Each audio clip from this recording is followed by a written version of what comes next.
Good afternoon and welcome to Matters Financial and Geopolitical from a Frontier. And what a day we're seeing in the markets, and I'll come to that. But let me start with something. This is the World Uncertainty Index, and it about sums it up. No one is sure what will happen in 2020, partly because of all the looming political uncertainty. There's the trade war, the US election, Brexit, global protests, and of course, the big curve ball that we're now facing, which is the coronavirus. I wrote earlier in the year, before the virulence of the coronavirus became apparent, that 2020 had opened with a bang. And certainly it has. Mentions of uncertainty in the Economist Intelligence Unit reports have spiked, and certainly we're now seeing this feedback loop into the markets. The 10-year less 2-year yield curve has inverted. That's from Bianco Research, indicating further rate cuts in the US. US 10-year yield is back at 156. If things turn out for the worse, US bond yields can fall much further than their German counterparts, and that's a fact. As I said over the weekend, markets bought gold and G7 bonds on Fridays. Investors dived into safe havens. Next week, meaning this week, we could see these moves turn parabolic, I wrote, and indeed that's what we're watching happen.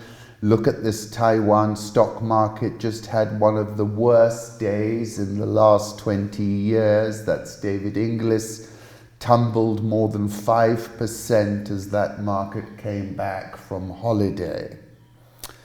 Let's divert into some home thoughts before we go into this further. Did we come here to laugh or cry? Are we dying or being born? Carlos Fuentes, Terra Nostra. Carlos Fuentes, I just discovered, and I'm reading some short stories, and they are bittersweet, metaphysical. It's just incredible.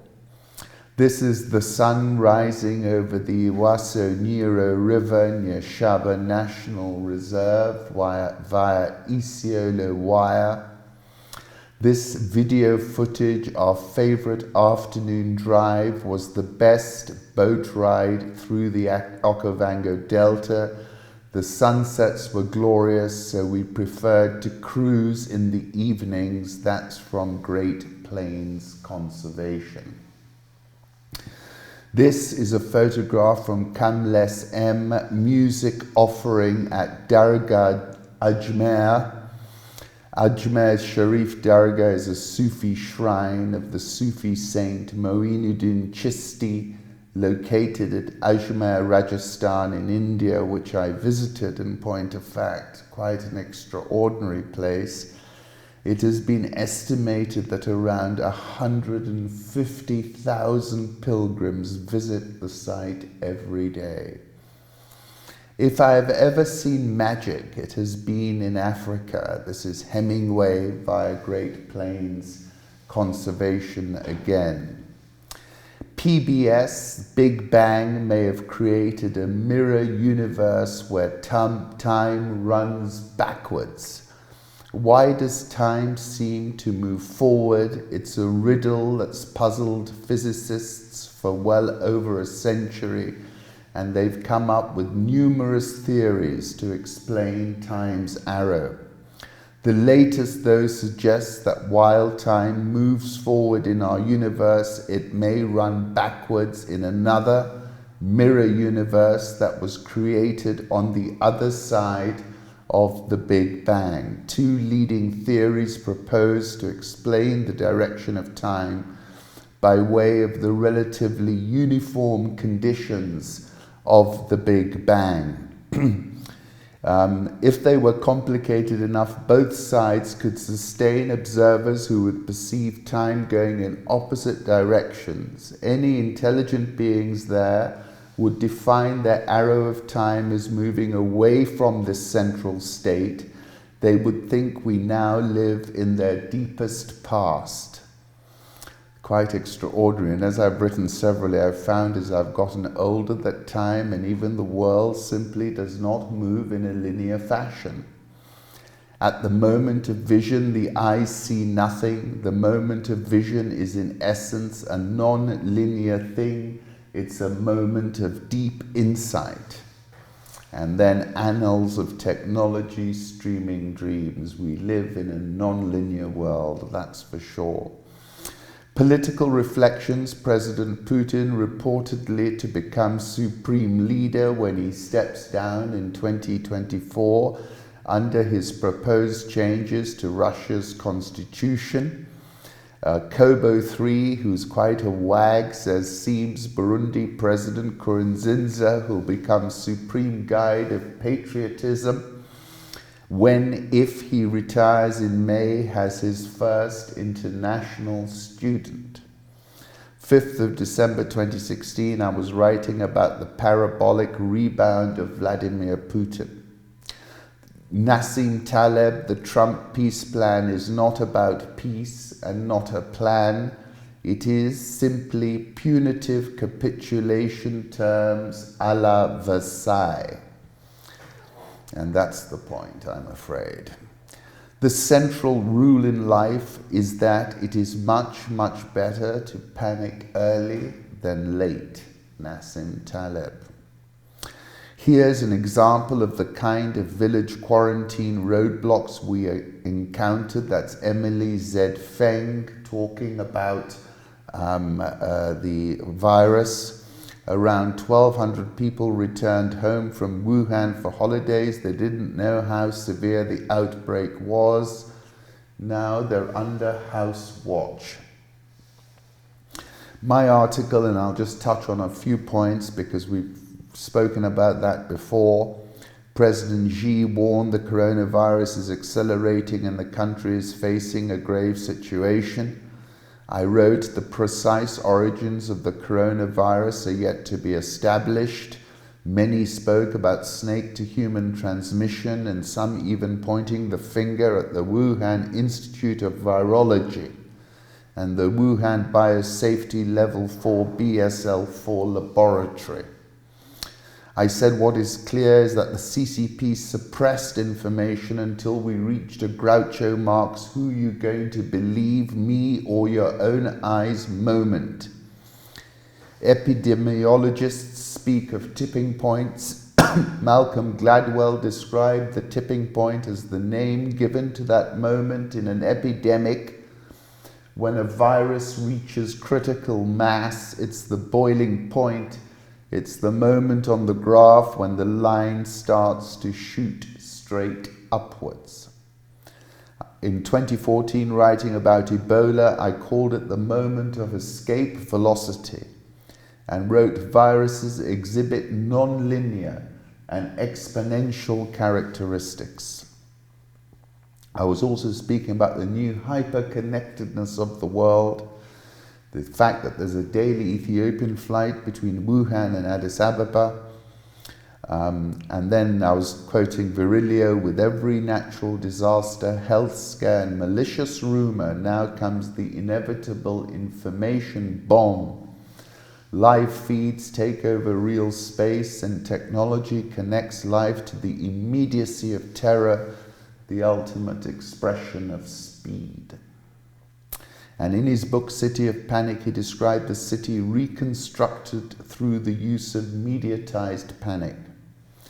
Over the weekend, I said markets bought gold and G7 bonds on Friday as investors dived into safe havens. Next week, we could see these moves turn parabolic. And I was quoting Thomas Pynchon, it is a curve each of them feels unmistakably. It is the parabola. They must have guessed, once or twice guessed, and refused to believe that everything always, collectively, had been moving toward that purified shape, latent in the sky, that shape of no surprise, no second chance, no return. Now, I've come across a story on Medium which strikes me as extremely credible, but I can't vouch for it. It's called "The Official Story About the Coronavirus 2019 is that it appears to have originated in the Huanan seafood wholesale market in Wuhan." And it's well worth reading. The link is on Rich Wrap-Ups.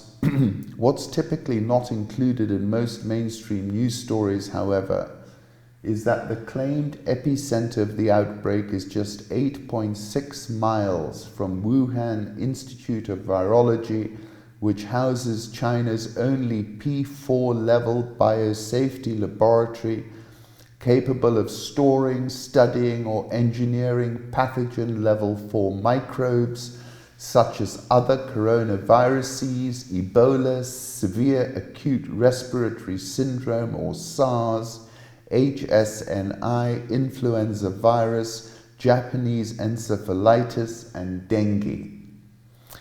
Coronaviruses, particularly SARS, have been studied in the Institute and are probably held therein, Shohan reveals, as has anthrax, adding that certain laboratories in the Institute have probably been engaged in terms of research and development in Chinese biological weapons. The work on biological weapons is conducted as part of a dual civilian-military research and is definitely covert. In 2006, renowned virologist Professor Zheng Li Shi co-authored the study Review of Bats and SARS, concluding that a SARS epidemic may recur in the future and that SARS-like coronaviruses, SLCOVs, that originate from different reservoir host populations may lead to epidemics at different times or in different regions. The recent discovery of a group of diverse SLCOVs in bats support the possibility of these events. Jumping, because it's a very in-depth article, old but remarkable study concludes that only a minor genome sequence change was required to convert a non-susceptible BAT-ACE2 protein into a functional receptor for SARS-CoV, something that could happen easily in nature. A virus found in fruit bats is the most common ancestor of the two strains, coronavirus 2019, nCoV, and SARS, and that this new strain has an unusually high ability to bind to a human protein. Studies strengthened our belief that ACE2 from certain bat species could be able to support SARS-CoV infection because of the predicted genetic diversity of bat ACE2 variants in different bat species. Curiously underreported is the fact that China's first high-level biosafety laboratory is located just 8.6 miles away. Used to study class 4 pathogens which refer to the most virulent viruses that pose a high risk of aerosol transmitted person-to-person infections. Wuhan Biosafety Laboratory is the darling, cutting-edge, high-tech baby of the Wuhan Institute of Virology, Chinese Academy of Sciences, and is the only such lab in China where dangerous, highly communicable viruses such as Ebola, SARS, MERS, HSN1, influenza virus, Japanese encephalitis, and assorted coronaviruses can be safely toyed with. Now, this article is then updated. What's also odd and outright suspicious is that of January 29, 2020, the location of Wuhan Institute of Virology, where the National Biosafety Laboratory is headquartered, on Google Maps has inexplicably moved since I first viewed it on January 24 and published this article on January 27. Its new location is now over twice the distance from the claimed epicenter of the novel coronavirus, Huanan seafood wholesale market. Even its satellite imagery of the original site has been altered as well. Good thing I took screenshots. Then going back to 1993, 8 biological warfare research facilities covered by the Biological Weapons Convention, which the communist country joined in 1985.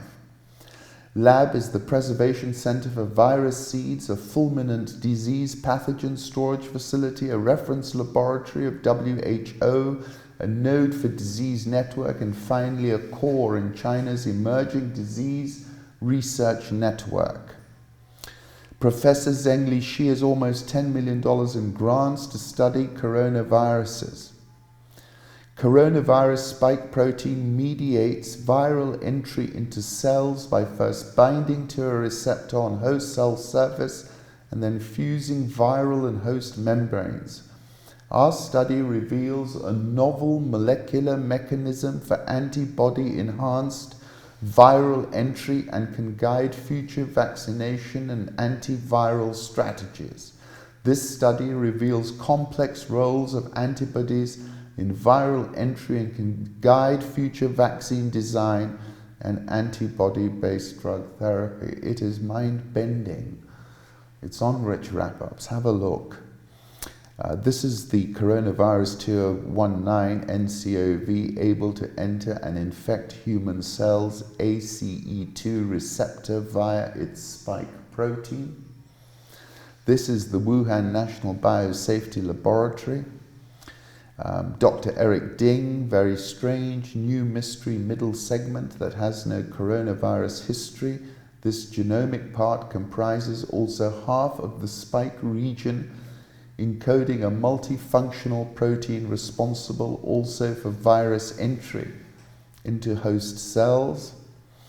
Chinese bioengineers were the first to use CRISPR-Cas9, an RNA-guided targeted genome editing tool to fiddle with human DNA. Bottom line, the seafood market is not the source. The RNA coronavirus mutates really fast. The gene has an unusual middle segment never seen before in any coronavirus. And as I said in October 2014, writing about Ebola, it's about escape velocity.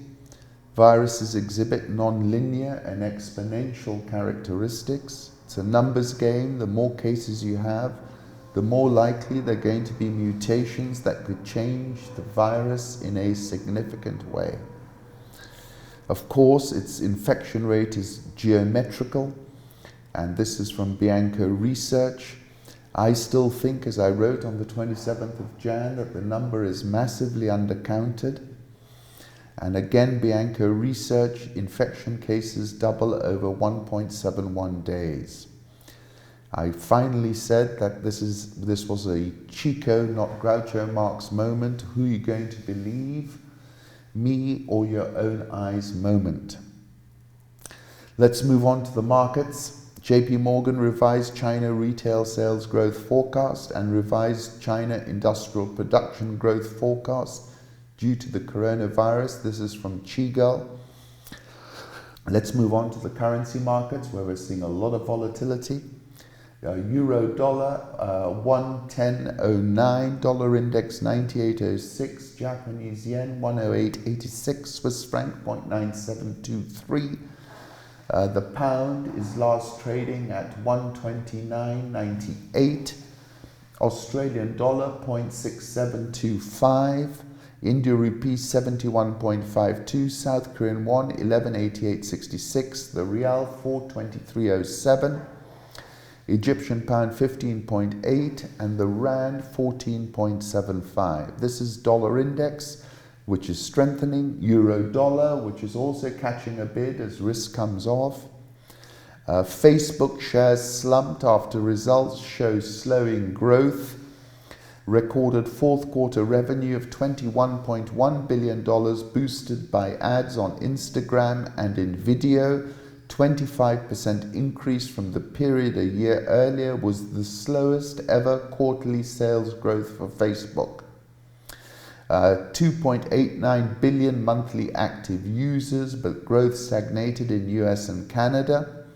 Monthly active users, 2.5 billion.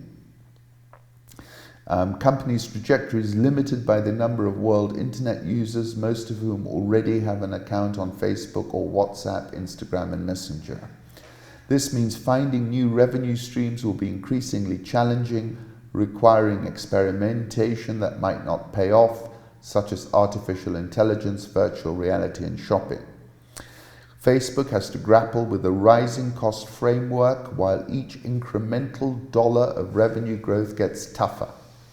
My goal for this next decade isn't to be liked, but to be understood, because in order to be trusted, people need to know what you stand for. I wrote about Facebook in March 2018 when I was quite bearish about them, but they've performed since then. I was quoting Andrew Nix, it's no use fighting elections on the facts, it's all about emotions. So the candidate is the puppet, the undercover reporter asked, always think of the Facebook user. A 1997 US Army Quarterly concluded one of the defining bifurcations of the future will be the conflict between information masters and information victims. I said the fundamental challenge for Facebook is this: it has represented itself as an intermediary. An intermediary works as a personal agent on behalf of consumers to help them take control over information gathered about them. The concept of the intermediary was first suggested by John Hagel III in his book Net Worth. However, Facebook has been hawking this information as if it were an intermediary. This is its trust gap. That gap is set to widen further.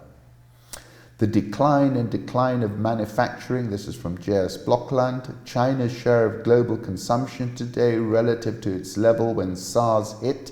This is interesting, look at that. They are a big part of the global economy.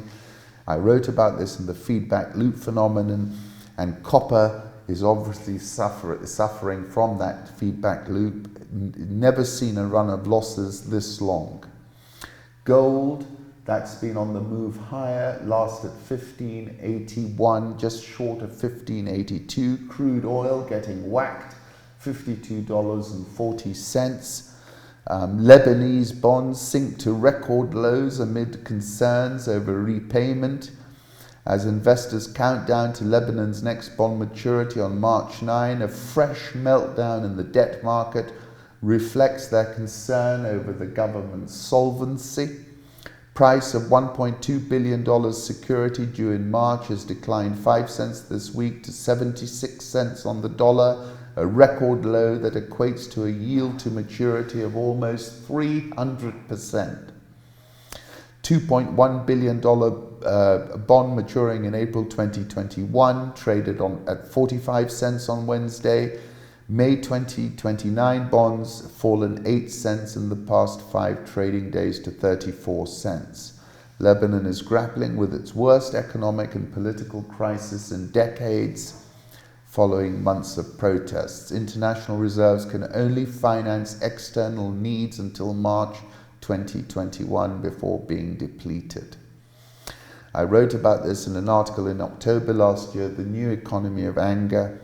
I said prolonged standoffs eviscerate economies, reducing opportunities, and accelerate the negative feedback loop. Record 1.2 million investors subscribed to the latest IPO in Iran. This was a zinc company. Iran is the best performing stock market in the world. Average prices of Tehran apartments are up 30% year on year in dollar terms to $1,000.32 per square meter.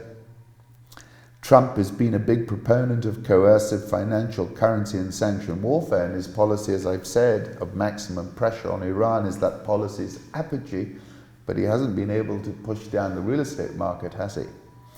Can Africa's wall of Eurobond repayments be dismantled? That's Gregory Smith. Wave of African Eurobond issuance over the past decade. South Africa started the Eurobond trend for the continent in 1995. But it has only been since the global financial crisis that push and pull factors have encouraged broader African issuance. Asset class has grown to 21 African countries, outstanding sovereign Eurobonds totaling $115 billion. Nigeria successfully tested the market with 30-year paper in November 2017. Ivory Coast, Ghana, Kenya, Angola, Egypt, and Senegal have all come to the market with 30-year paper. Larger issuance from them of mainly 10-year paper. There is a spike of maturities coming in 2024-2025, creating a wall of sovereign debt repayments, but they can kick that can down the road, I think. A specific concern is whether a spike in Africa maturities in 2024 and 2025 will overwhelm the sovereign's ability to refinance their bonds, especially if sentiment towards emerging markets is weak in those years. South Africa, Morocco, Tunisia, and Egypt have a growing track record of repayment. Other countries have now repaid sovereign Eurobonds, including Gabon, Ghana, Kenya, and Nigeria. To date, only a few African countries have defaulted on sovereign Eurobonds, including the Seychelles in 2008, Mozambique in 2017, who both later exchanged new Eurobonds with bondholders. Ivory Coast did not pay coupons in 2011 following post-election violence, but did later reimburse investors for the missed coupons. To avoid such heightened repayment risks, African countries are increasingly coming back to the market with dual narratives. They are raising money for their budgets and for liquidity management. Gabon and Ghana came early to the Eurobond market in 2007, but ahead of maturities in 2017, they came to the market and tendered some of their debut Eurobonds, reducing the repayment risk. Trend of more active debt management. It appears like the wall of debt in 2024 and 2025 can be slowly picked apart, with the spikes in maturity being smoothed out. Navigating country by country risk is essential. There are a few things, important things to look out for. First are build-ups of China's official lending, as such debt currently falls outside the Paris Club structures for creditor reporting, and restructuring, for example, Angola, Ethiopia, and Kenya among Eurobond issuers are particularly exposed. Second, unsustainable debts of state-owned enterprises hitting the sovereign balance sheets, for example, in South Africa, where the electricity utility Eskom is running huge debts. Third, collateralized lending from commodity traders, for example, Angola and Republic of Congo have oil-backed debts. And finally, where countries are complacent and ignoring the debt alarm bells, Zambia sits in this camp. Xi Jinping spoke of the end of vanity, which I described as a substantive linguistic recasting of China-Africa by Xi Jinping. That was in 2018. 9th of December, I was saying it's time to big up the dosage of quaaludes, talking about the risks. South Africa, Zambia, I said, was the canary in the coal mine. Standard Chartered, an area of increasing focus is Sub-Saharan Africa's growing indebtedness to China. Here you see a chart describing that. This was the beach in the Seychelles, which I visited. That's my daughter Hannah, in October 2015. No airline in Africa can stop flights to China over the coronavirus crisis, says Ahmed Nasir. Given the new hyper-connectedness of the world, for example, did you know there's a daily Ethiopian flight between Wuhan and Addis Ababa, now cancelled? In my article, I said I have to assume that the coronavirus is already in Africa, but just not diagnosed. That's a racing certainty, I said. 2020 will be a critical year for Tanzania economically as the country gears up for general elections. GDP growth is projected to be at 6.5%, says Standard Chartered. While projected GDP growth for Tanzania is robust, a few bottlenecks such as low private sector growth still exists. For Uganda, robust economic growth is less certain due to certain aspects such as general elections and delays to FID. South African all shares down 1.25% this year.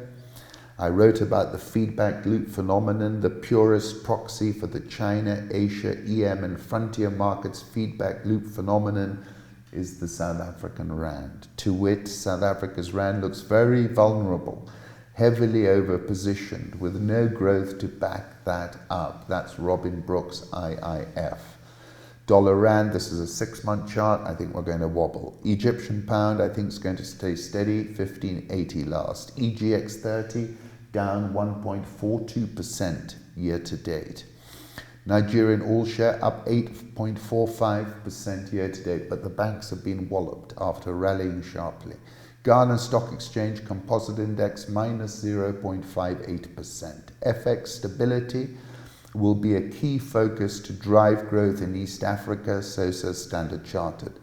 23rd of December, I said the shilling's performance is more than respectable, especially when you consider it against the Sub-Saharan African scorecard. If you've just arrived in Kenya, felt the mood, looked at newspapers, you would conclude the country is about to go to a general election, says Rashid Abdi.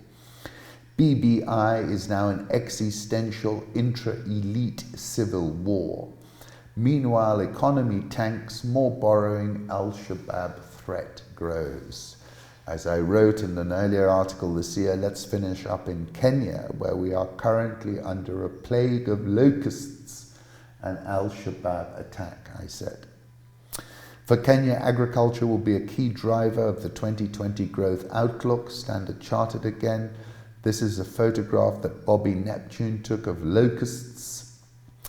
Kenyan ambassador to China, Sarah Serum, says Kenyans rather remain in China to be monitored there instead of coming back home to put at risk an entire country. In the wake of the coronavirus epidemic, she says they'd rather remain in China to be monitored there. Fiscal consolidation is seen as an urgent undertaking for Kenya. This again is Standard Chartered.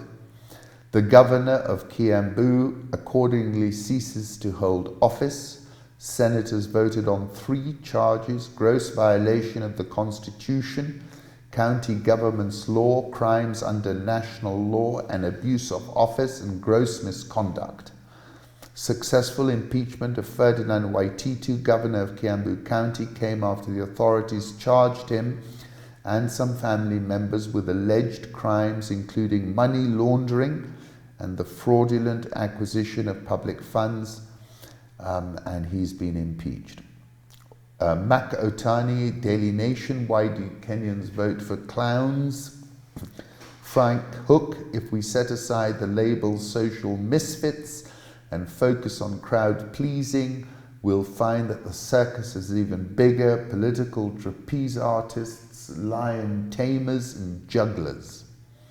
There was an excellent letter in the FT at some point during the Brexit shambles from a clown complaining that as a highly skilled performer he was sick of being compared to politicians. Hivi Sasa's founder and CEO Chloe Sperry speaks about why they've shut them down. The Nairobi All Share is down 3.12% year to date. NSE 20 is down 1.92% year to date. I thank you kindly for watching.